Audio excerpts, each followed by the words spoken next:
آج عدلیہ کی تحریک کا انتہائی اہم کیس ہے جس کی سماعت اصولاً تو بہت پہلے ہی ہو جانی چاہیے تھی، کیوں نہ کہ جس کیس میں عمران خان کو سزا دی گئی اس میں کوئی جرم ثابت ہی نہیں ہوا اور سزا معطلی کی اپیل عموماً ایسے کیسز میں بہت جلدی سنائی جاتی ہے، لیکن عمران خان کو 17 دن ہو گئے ہیں جیل میں۔ اب دیکھتے ہیں آج عدالت کیا کرتی ہے۔ امید ہے جج صاحب کی طبیعت اب ٹھیک ہو چکی ہوگی۔ جج صاحب کی طبیعت ٹھیک نہ ہونے کی وجہ سے سماعت تعطل کا شکار رہی۔ اللہ جج صاحب کو صحت دے اور عمران خان کو انصاف دینے کی توفیق دے۔ کسی بیمار ذہنیت کے حامل شخص نے اٹک جیل میں عمران خان کے باتھ روم میں کیمرہ لگائے ہوئے ہیں۔ اصولاً تو اس جیل سپرنٹنڈنٹ کو بھی عدالت بلا کر طبیعت صاف ہونی چاہیے۔ اس ملک میں اصول نامی چیز ہی نہیں ہے۔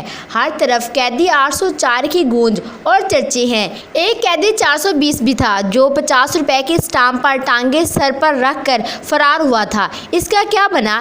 ابھی تک پروپیگنڈا عمر فاروق اپنے چیمبر سے ہی باہر نہیں نکلے۔ اس نے فیصلہ کیا کرنا ہے؟ اس جج سے کوئی امید نہیں ہے، یہ کچھ غلط کر کے کیس کو ضرور لمبا کرنے کی کوشش کرے گا۔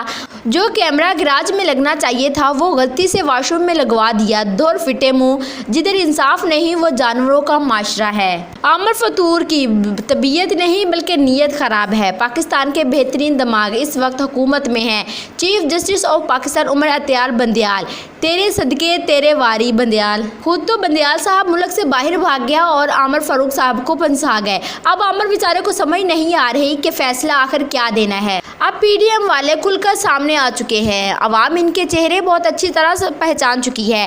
کیمرے تو عمران خان کے واش روم کے سامنے لگایا ہے لیکن عوام کو ننگا کوئی اور نظر آ رہا ہے۔ اب پی ڈی ایم والوں کی عوام کی نظر میں اوقات دو کوری کی بھی نہیں رہی۔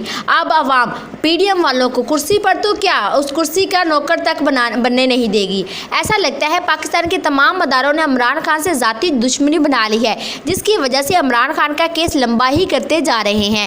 وقت کی پابندی کرنی چاہیے کم از کم عدالتوں کو۔ کسی بھی عدالت کے ڈاکومنٹ پر آن ریکارڈ یہ نہیں ہے کہ عمران خان توشہ خانہ کے علاوہ سائفر یا کسی اور کیس میں بھی گرفتار ہیں۔ آج اگر توشہ خانہ میں ضمانت ملتی ہے اور اس کے بعد گرفتاری ڈال دی جائے تو الگ بات ہے۔ میں نے ابھی بیرسٹر گوہر شعیب شاہین صاحب اور انتظار حسین پنجوتا ایڈوکیٹ میں سے چیک کیا ہے۔ ان کے مطابق لیگل ٹیم کے پاس ایسا کوئی سرکاری یا عدالتی ڈاکومنٹ نہیں جس میں یہ بتایا گیا ہو کہ عمران خان کو اس کیس کے علاوہ بھی کسی کیس میں گرفتار کیا گیا ہے۔ مخالفین تو یہی چاہتے ہیں کہ عمران خان کو پہلے ایک کیس میں گرفتار کرو، اگر اس سے رہائی مل جائے تو دوسرے کیس میں گرفتار کر لو۔ یہی پچھلے کچھ ماہ سے چل رہا ہے۔ یہ عمران خان کو الیکشن سے ہر صورت میں باہر نکالنا چاہتے ہیں، عمران خان کو الیکشن سے دور رکھنا چاہتے ہیں کیونکہ پی ڈی ایم والے بہت اچھی طرح جانتے ہیں کہ اگر عمران خان جیل سے باہر آ جاتے ہیں تو یہ کسی بھی صورت میں الیکشن نہیں جیت سکتے۔ ذرا ان کی سہولت کاری دیکھو، فیصلہ حق پہ ہو تو مجرم کو بیرون ملک بھجوا دیتے ہیں، فیصلہ نا حق ہو تو جج کو بیرون ملک بھجوا دیتے ہیں۔ عمران خان کے کیس میں اس لیے تاخیر کی جا رہی ہے تاکہ کسی دوسرے کیس میں بھی گرفتاری ڈال دی جائے، اور کمپنی کا پلان بھی یہی لگ رہا ہے کہ آج اسلام آباد ہائی کورٹ سے توشہ خانہ کیس میں رہائی ہو کر کسی اور کیس میں گرفتار کر لیا جائے اور کل سپریم کورٹ میں جانے والا معاملہ بھی ختم ہو سکے۔ کسی بھی بغیرتی کی توقع رکھی جا سکتی ہے ان سے۔ عمران خان کے وکیل نعیم پنجوتا کا کہنا ہے کہ عمران خان کی داڑھی بری ہوئی ہے۔ اس بیان کے بعد عمران خان کے چاہنے والوں نے عمران خان کی داڑھی والی تصویریں فوٹو شاپ کرنا شروع کر دی ہیں۔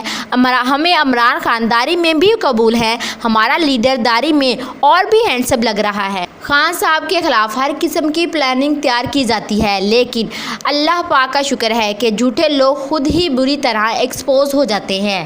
اپنے کپتان کو صرف اور صرف کپتان کی غیرت مند قوم ہی رہا کروا سکتی ہے۔